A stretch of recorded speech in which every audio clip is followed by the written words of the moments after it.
لیے اپنے آپ کو پیش کر دیتے ہیں، خداوند آپ کی زندگی کے اندر بحالی کا کام کرنا شروع کر دیتا ہے۔ لیکن یاد رکھیے کہ وقت بہت کم ہے۔ یہ سال خداوند نے آپ کو اسی لیے دیا ہے تاکہ آپ اپنے آپ کو خداوند کے ہاتھ میں دے سکیں، اور تیسرے روز آپ اٹھ کھڑے ہوں۔ گراوٹ آپ کی زندگی کے اندر ایک دم آ سکتی ہے، لیکن بحالی بتدریج آتی جائے گی، شفا بتدریج آتی جائے گی۔ آپ یسوع مسیح میں مضبوط بتدریج بنتے جائیں گے، اور خداوند کے وعدے آپ کی زندگی کے اندر دن بدن پورے ہوتے چلے جائیں گے۔ لیکن ضرورت اس بات کی ہے کہ ہم یسوع مسیح کے ظہور کو اپنی زندگی کے اندر محسوس کریں، تجربے کی بنیاد پر اس کے وعدوں کو اپنی زندگی کے اندر محسوس کریں، کیونکہ پہلی بارش جو خداوند کے کلام کے مطابق ہے وہ گزر چکی۔ وہ عید پینتیکوست کی پہلی بارش تھی، جہاں پر خدا نے اپنے لوگوں کو بحال کر دیا، دنیا کے لیے پیغام جاری کر دیا، تھکے ماندوں کو اٹھا کھڑا کر دیا، اور جو زخمی تھے ان کو بحال کر دیا۔ لیکن دوسری بارش جو ہوگی وہ یسوع مسیح کی آمد ثانی کے ٹائم پر ہو جائے گی، اور آپ واپس پھر بحالی کی طرف آنا شروع ہو جائیں گے۔ خداوند چاہتا ہے کہ اس سے پہلے کہ ہم اس کی آمد کا انتظار کریں، ہمیں اس بارش کے اندر پہلے سے اپنے آپ کو ڈھال لینا ہے، تاکہ ہم بحال ہونے کے لیے اس زمین کی طرح تیار ہوں جو سیراب کی جاتی ہے، اور واپس خداوند کی طرف ہم لوٹ کر ہمیشہ کی زندگی کے وارث بن سکیں۔ سو ہمیں اس کی حضوری کا لطف اٹھانا ہے، ہمیں اس کے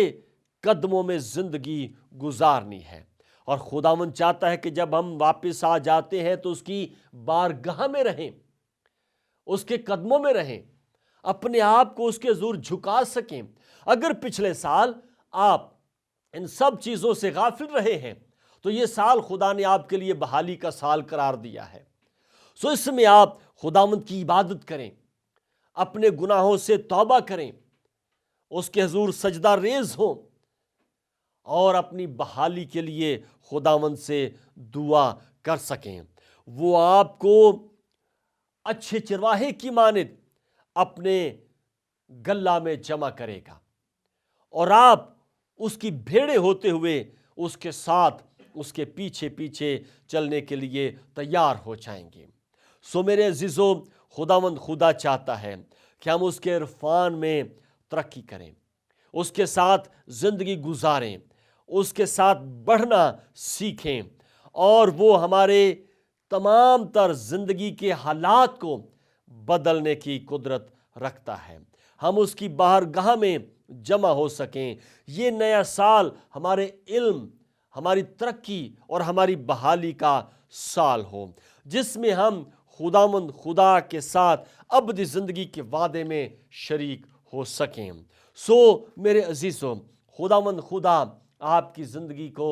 اس طور پر دیکھنا چاہتا ہے۔ وہ نہیں چاہتا کہ آپ ہلاک ہو جائیں، وہ نہیں چاہتا کہ آپ جہنم کے وارث ہو جائیں، وہ چاہتا ہے کہ آپ ہمیشہ ہمیشہ کی زندگی کے وارث ہوں۔ آئیں ہم اس نئے سال میں اپنی زندگی کا جائزہ لگا سکیں کہ یہ سال جو خداوند نے ہمیں دیا ہے، اس میں ہم نے اپنی زندگی کا جو پلان ہے وہ کیا رکھنا ہے، خداوند کے کلام کے مطابق کس طرح سے چلنا ہے، خداوند کی آواز کو کس طرح سے سننا ہے، اس کے پاک روح کو ہم نے اپنی زندگی کے اندر کس طرح سے لینا ہے، تاکہ اس کا وعدہ جو حیات نو کا ہے وہ ہماری زندگی کے اندر جڑ پکڑتا چلا جائے، اور ہم پورے طور پر اس کے ساتھ زندگی بسر کرنے والے بن جائیں۔ سو یاد رکھیں کہ یہاں پر خداوند خدا بنی اسرائیل کے ساتھ مخاطب ہے، اور خداوند انہیں پورے طور پر واپس لانے کے لیے تیار ہے۔ اگرچہ وہ یہاں پر خدا سے بہت دور چلے گئے، خدا کی نافرمانی میں وہ اپنے آپ کو شامل کر چکے اور خدا نے انہیں سزا دی، لیکن ایسا نہیں ہے کہ خدا انہیں پھر سے بحال نہیں کرے گا۔ خدا بحال کرنے کی طاقت اور قدرت رکھتا ہے، لیکن اس کی شرط یہ ہے کہ ہم رجوع لائیں، ہم اس کی طرف پھریں، ہم اپنے خداوند خدا کی طرف مڑیں، اپنی زندگی کو اس کے ہاتھوں میں دے سکیں اور اپنی پچھلی زندگی کو یاد نہ کریں۔ کئی مرتبہ ایسا ہوتا ہے کہ ہم اپنے گزرے حالات پر ہی بات کرتے رہتے ہیں، ہم اسے یاد کرتے رہتے ہیں کہ اس ٹائم میں یہ ہوا، اس ٹائم میں وہ ہوا۔ بالکل اسی طرح سے جس طرح بنی اسرائیل قوم مصر سے نکلنے کے بعد پچھلی زندگی کو یاد کرتے رہے، ان لوگوں کی باتوں کو یاد کرتے رہے، وہاں کے کھانے پینے کی چیزوں کو یاد کرتے رہے، لیکن خداوند کیوں نکال لایا تھا؟ وہ اس لیے نکال لایا تھا تاکہ وہ انہیں کنعان کی سرزمین میں بحال کر سکے، کنعان کی سرزمین میں ان کی زندگی کو نیا بنا سکے، تاکہ وہ گناہ، وہ بت پرستیاں، وہ نافرمانیاں، وہ ناچاکیاں جو انہوں نے پچھلی زندگی کے اندر کی تھیں، وہ انہیں بھول جائیں اور زندہ خداوند خدا کی طرف پھریں جو انہیں غلامی کے گھر سے نکال کر لے آیا، جو انہیں موت کے سایہ کی وادی سے نکال کر لے آیا، تاکہ وہ نئی زندگی کا مزہ لے سکیں، نئے کنعان کا مزہ لے سکیں، وعدے کی سرزمین میں پہنچ کر خود مختاری حاصل کر سکیں۔ لیکن افسوس کہ اس ٹائم بھی انہوں نے خداوند خدا کی نافرمانی کی، بڑبڑائے، اور انہوں نے خداوند خدا کی اثر نو بحالی کو رد کر دیا، اثر نو تازگی کو رد کر دیا، اور وہ خدا چاہتا تھا کہ وہ اپنی پچھلی زندگی کو مکمل طور پر دفن کر دیں، تاکہ اگلا جو مرحلہ ہے، اگلی جو سرزمین ہے، اس سرزمین میں وہ خود مختار ہوں۔ سو یاد رکھیں کہ آپ کی زندگی کے ساتھ بھی کچھ ایسے معاملات ہو سکتے ہیں۔ سو میں خدا کا خادم ہوتے ہوئے آپ سے یہ بات کرتا ہوں کہ جب آپ خداوند خدا کے ساتھ اپنے آپ کو پیش کرتے ہیں تو پچھلی زندگی کے حالات کو بھول جائیے، پچھلے سال آپ کی زندگی کے ساتھ کیا ہوا، کیا اچھا ہوا، کیا برا ہوا، اسے بھول جائیے، اور آج سے نئے سال کے آغاز میں اپنی زندگی کا آغاز نئے طور پر کیجیے، کیونکہ یہ سال خداوند نے آپ کو دیا ہے تاکہ آپ اس سال بہت سا پھل لائیں اور آپ کا پھل قائم رہے، تاکہ جب وہ آئے تو آپ کی زندگی کے اندر پھل دیکھے اور آپ کو